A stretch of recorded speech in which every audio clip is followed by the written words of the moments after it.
La question de la vente d'armes à l'Arabie Saoudite est d'abord posée une première fois par notre équipe au président lors du salon Euronaval au Bourget. Peut-être que vous avez votre agenda, mais moi je viens ici pour m'occuper de notre filière. Et moi je le serai aussi avec nos amis. Donc je ne répondrai pas à quelques questions ce soir. Puis par des confrères. Mais à chaque fois, le même refus. Aucun commentaire sur le dossier. Ça n'est pas parce qu'un dirigeant dit quelque chose que je suis censé réagir à chaque fois. Et donc je ne vous répondrai pas. L'Allemagne a pourtant appelé tous les pays européens à stopper leur vente d'armes à Riyad pour condamner la mort de Jamal Khashoggi et exiger des explications sur les nombreux mystères qui l'entourent.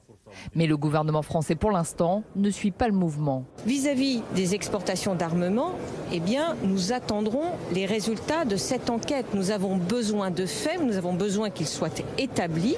Et lorsque ces faits seront établis, croyez bien que nous tirerons nous-mêmes des conclusions. La France ne veut pas sacrifier trop tôt ses relations commerciales avec l'Arabie Saoudite, alors qu'elle est son deuxième fournisseur d'armes après les États-Unis. Ça représente des milliards de dollars.